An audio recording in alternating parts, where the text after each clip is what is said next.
China ने पूरी दुनिया के नाक में दम करके रखा है। पिछले 30-40 सालों में चाइना ने इतना तेजी से ग्रो किया है कि मानव जीवन के इतिहास में इतनी तेजी से दुनिया का कोई देश ग्रो नहीं किया है।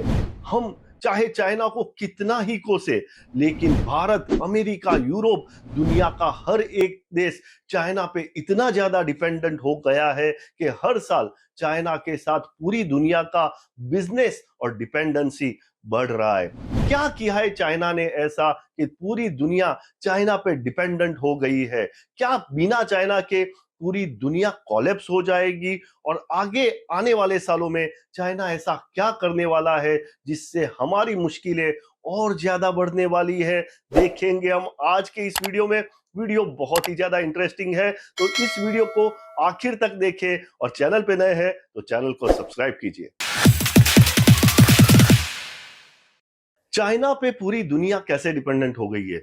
दुनिया की 30% मैन्युफैक्चरिंग चाइना करता है। यानी आप दुनिया की किसी भी 10 चीजों पे हाथ रख दीजिए, उसमें से 3 चीज चाइना में बनी होगी। और ये किसी भी देश के लिए बहुत बड़ी बात है और पूरी दुनिया के लिए ये बहुत चिंता की बात है कि पूरी दुनिया चाइना पे इतनी ज्यादा डिपेंडेंट है। यानी अगर चाइना में कुछ भी ऊंच नीच हो गई तो पूरी दुनिया की 30% सप्लाई चेन बंद हो सकती है, खत्म हो सकती है। दुनिया की 30% चीजें मिलना बंद हो सकता है। आपने लॉकडाउन के समय में देखा होगा कि जब आप रिटेलर के पास जाते थे और पूछते थे कि हमें फलाना चीज चाहिए, तो रिटेलर बोलता था कि फलाना चीज नहीं मिलेगी क्योंकि चाइना बंद है।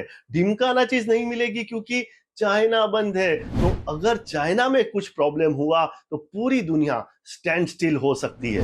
अब आप पूछोगे कि क्या ये चीजें जो चाइना बना रहा है वो चीजें दुनिया का कोई और देश नहीं बना सकता? दुनिया का कोई और देश बना सकता है, लेकिन आज के डेट में ये चीजें चाइना बना रहा है। अगर दुनिया के किसी और देश को ये चीजें बनानी होगी तो पहले फैक्ट्री डालनी पड़ेगी, रॉ मटेरियल लाना पड़ेगा, पैसा जमा करना पड़ेगा और इन सब चीजों में सालों लग जाएंगे। और दूसरा, चाइना की जितनी प्रोडक्शन कैपेसिटी है उतनी प्रोडक्शन कैपेसिटी खड़ी करना पूरी दुनिया के लिए प्रैक्टिकली इम्पॉसिबल है। इतनी प्रोडक्शन कैपेसिटी ये पूरी दुनिया आने वाले 50 सालों में भी खड़ी नहीं कर सकती। दूसरा सबसे बड़ा रीजन ये है कि सब देश अपनी इकोनॉमी को मजबूत करने के लिए इतना ज्यादा इंपोर्ट चाइना से करते हैं।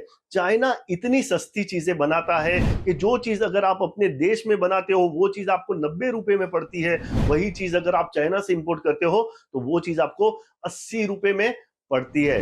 यानी चाइना से इंपोर्ट करने पे आपकी इकोनॉमी 12% से और ज्यादा एफिशिएंट हो जाती है। अगर आप यही चीज अपने देश में बनाते होंगे तो आपकी इकोनॉमी 12% इनएफिशिएंट हो जाएगी। 12% की इनएफिशिएंसी आपकी इकोनॉमी को बर्बाद करने के लिए काफी है और इसीलिए सब देश चाइना से सब चीजें इंपोर्ट करते हैं। चाइना कितनी सस्ती चीजें बनाता है उसका आपको एक एग्जांपल देता हूं, आपका सर चकरा जाएगा।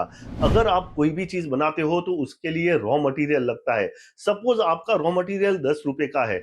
अगर आपका रॉ मटेरियल 10 रुपए का है और आपका लेबर, एनर्जी, मशीन ये सब कॉस्ट 3 रुपए की है, तो 13 रुपए की कॉस्ट वो चीज की आपको पड़ती है। तो आप उस चीज को कम से कम 14 या 15 रुपए में बेचोगे।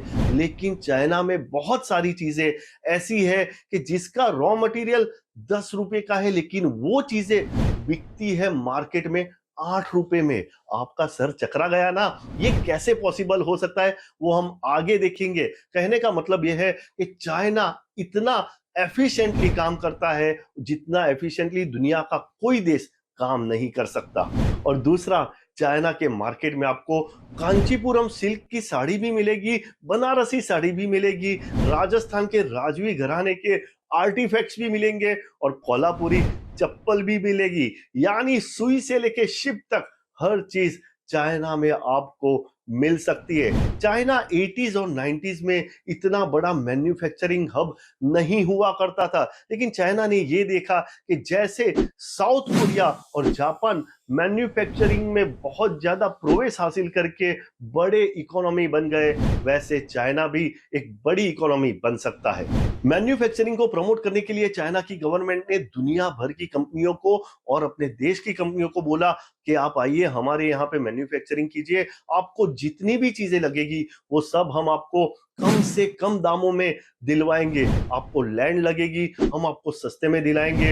आपको एनर्जी लगेगी, आपको सस्ते में दिलाएंगे। आपको पैसा लगेगा, वो भी हम आपको कम से कम रेट ऑफ इंटरेस्ट में दिलवाएंगे। आपको लेबर लगेगा, वो भी कम दामों में दिलवाएंगे। यानी आपको प्रोडक्शन के लिए जितनी भी इनपुट कॉस्ट लगेगी वो सब आपकी कम हो जाएगी, तो आपका ब्रेक इवन जल्दी हो जाएगा और आप बहुत तेजी से अपने कॉम्पिटिटर्स को मात दे पाओगे। मैन्युफैक्चरिंग कंपनियों को सस्ता फाइनेंस मिले, उसके लिए सिटी या स्टेट की जो गवर्नमेंट होती थी वो उन कंपनियों में इक्विटी स्टेक लेती थी। दूसरा, गवर्नमेंट एम्प्लॉइज जो होते थे उस एरिया के, उनको भी इंसेंटिव मिलता था अगर वो मैन्युफैक्चरिंग की कंपनी अच्छा परफॉर्म करती थी। यानी गवर्नमेंट के एम्प्लॉइज ये इंश्योर करते थे कि उनके सिटी या स्टेट की जो कंपनियां हैं वो अच्छा परफॉर्म करे। दूसरा, गवर्नमेंट ने प्रोडक्शन लिंक इंसेंटिव देना भी शुरू कर दिया था और बैंकों को भी बोला था कि वो सस्ते से सस्ता लोन मैन्युफैक्चरिंग की कंपनियों को दे। दूसरा, गवर्नमेंट ने ये रूल बनाया कि मैन्युफैक्चरिंग की कंपनियों को जो भी इलेक्ट्रिसिटी लगेगी या लैंड लगेगी वो बहुत ही कम दामों में, यानी ऑलमोस्ट फ्री में दे दी जाए। और इसके लिए गवर्नमेंट ने बहुत सारे स्पेशल इकोनॉमिक जोन बनाने शुरू किए, यानी मैन्युफैक्चरिंग कंपनियों को जो इनपुट कॉस्ट पड़ती थी वो बहुत कम पड़ती थी और इसके लिए बहुत सारी चीजें रॉ मटेरियल से भी कम दामों में मार्केट में बिकने लगी। सस्ता माल बनाने की वजह से दो चीजें होने लगी। एक तो जो बाहर के देशों में दूसरी मैन्युफैक्चरिंग की कंपनियां होती थी वो कंपटीशन में नहीं टिक पाई और उनकी दुकानें बंद हो गई। और दूसरा, सस्ता माल बनाने की वजह से इन कंपनियों के प्रॉफिट मार्जिन बहुत ज्यादा बढ़ने लगे और इस प्रॉफिट को ये कंपनियां वापस से अपने बिजनेस में लगाने लगी और इस तरह से ये कंपनियां जायंट कंपनियां बनने लगी। और इसके जायंट प्रोडक्शन स्केल की वजह से इन कंपनियों का प्राइसिंग पावर बहुत ज्यादा बढ़ने लगा और ये कंपनियां इतने बड़े बड़े ऑर्डर लेती थी कि दूसरी कंपनियां ऐसे ऑर्डर लेने के बारे में सोच भी नहीं सकती थी। यानी धीरे धीरे करके चाइना के मैन्युफैक्चरिंग कंपनियों का पावर पूरी दुनिया में बढ़ने लगा। मैन्युफैक्चरिंग को प्रमोट करने के लिए चाइना में वर्ल्ड क्लास इंफ्रास्ट्रक्चर बनाया गया। चाइना में पिछले 15-20 सालों में जितना इंफ्रास्ट्रक्चर बना है उतना इंफ्रास्ट्रक्चर पिछले 100 सालों में भी यूएस में नहीं बना है। यानी चाइना में बहुत सारे sea port, airport, roads, bullet train, बहुत सारा इंफ्रास्ट्रक्चर बहुत तेजी से बनाया गया। एक एग्जांपल आपको देता हूं, चाइना में जो बुलेट ट्रेन चलती है वो चाइना छोड़ के बाकी के देशों में जितनी बुलेट ट्रेन है उससे 3 गुना है। और चाइना के बुलेट ट्रेन की जो स्पीड है वो दूसरे देशों की जो बुलेट ट्रेन है उससे डबल है। यानी अगर आपको मुंबई से दिल्ली जाना है तो चाइना की बुलेट ट्रेन सिर्फ 5 या 6 घंटे में आपको पहुंचा सकती है। तो इस तरह से इंफ्रास्ट्रक्चर आने की वजह से चाइना के कंपनियों की एफिशिएंसी बहुत ही ज्यादा बढ़ गई। चाइना की गवर्नमेंट ने कंपटीशन को भी बहुत प्रमोट किया और किसी भी इकोनॉमी के लिए बिजनेस में कंपटीशन बहुत ही जरूरी होता है, क्योंकि चाइना की गवर्नमेंट बहुत ही सस्ते में इनपुट देती थी। बहुत सारे कंपनियां नए नए बिजनेस शुरू करने लगे। एक एग्जांपल आपको छोटा सा देता हूं, आज हमारे देश में सिर्फ 10 या 12 बड़ी ऑटोमोबाइल की कंपनियां हैं, जबकि आज चाइना में 70 से 80 बड़ी ऑटोमोबाइल की मैन्युफैक्चरिंग की कंपनियां हैं। तो चाइना की कंपनियों में बहुत ज्यादा कंपटीशन है और उसकी वजह से चाइना की कंपनियां बहुत ही अच्छा परफॉर्म करती है। चाइना में जो एनवायरनमेंट है वो बहुत ही ज्यादा बिजनेस फ्रेंडली एनवायरनमेंट है। आपको किसी भी चीज के लिए जो क्लियरेंसेस होते हैं वो चुटकियों में मिल जाते हैं। चाइना में लोग बोल रहे हैं कि रियल एस्टेट क्राइसिस है, स्टॉक मार्केट क्राइसिस है, डिफ्लेशन है, ये बहुत सारे प्रॉब्लम है, चाइना की इकोनॉमी इतनी तेजी से अब आगे नहीं बढ़ पाएगी। दोस्तों, चाइना का मैन्युफैक्चरिंग पावर इतना ज्यादा है, दुनिया इतनी ज्यादा डिपेंडेंट है चाइना के ऊपर कि चाइना की इकोनॉमी को कोई हिला नहीं सकता है। पिछले 8-10 सालों में चाइना में बहुत ही चौंका देने वाला एक डेवलपमेंट हुआ है और वो डेवलपमेंट है साइंस और टेक्नोलॉजी का। पिछले 8-10 सालों में चाइना इतनी तेजी से साइंस और टेक्नोलॉजी में आगे बढ़ रहा है कि आप इमेजिन नहीं कर सकते। और कुछ एरिया ऐसे हैं जिसमें चाइना अमेरिका से भी बहुत ज्यादा आगे है साइंस और टेक्नोलॉजी में।